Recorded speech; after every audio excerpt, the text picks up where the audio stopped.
কৈলাসহরের মাছ বাজারের অস্বাস্থ্যকর পরিবেশ ও ফর্মুলানি যুক্ত মাছ বিক্রির অভিযোগের বিরুদ্ধে অবশেষে শনিবার মাঠে নামে প্রশাসন।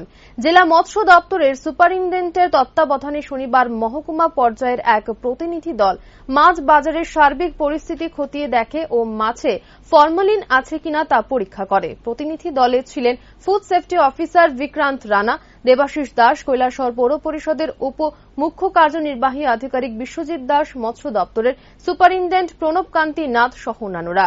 দীর্ঘদিন ধরেই অভিযোগ উঠে আসছিল কৈলাসহর পৌর পরিষদের এলাকার শহরের প্রাণকেন্দ্রে অবস্থিত এই মাছ বাজারটিতে চলছে অত্যন্ত অস্বাস্থ্যকর ও নোংরা পরিবেশ। দীর্ঘদিনের এই অভিযোগ মূলে শনিবার মহকুমা পর্যায়ের প্রতিনিধি দলটি সমগ্র মাছ বাজারের সার্বিক পরিস্থিতি খতিয়ে দেখে। একই সাথে মাছের ফরমালিন ব্যবহার করা হচ্ছে কিনা সে বিষয়টিও পরীক্ষা নিরীক্ষা করা হয়।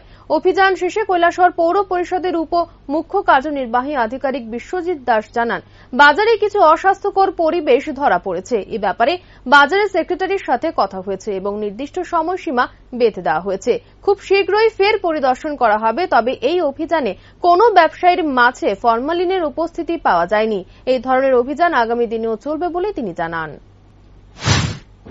ভিজিটের কারণ হলো অনেকদিন ধরেই একটা কমপ্লেন ছিল যে মাছের বাজারে যে হাইজেনিক পরিবেশ এবং প্লাস এখানে মানে ফরমালিন যুক্ত মাছ আছে কিনা সেটা চেক করার জন্য এসডিএম প্রশাসন প্লাস ফুড সেফটি অফিসার সঙ্গে ফুড ডিপার্টমেন্টের লোক, লিগ্যাল মেট্রোলজির লোক সবাই একটা টিম করে আমরা এখানে মাছ বাজারে সেই কন্ডিশনগুলি দেখতে এসেছি।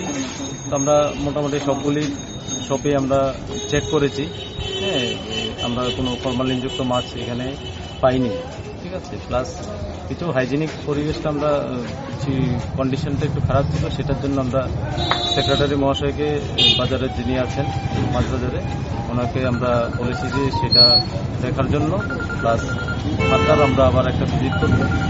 মাছের যে কাটার পর যে রক্তগুলি বা সেগুলি দ্বারাও এখানে সেখানে ফেলে দিচ্ছে, সেতে মাছি মশা বসছে, সেটা ক্রস কন্টামিনেশন হয়ে যাচ্ছে।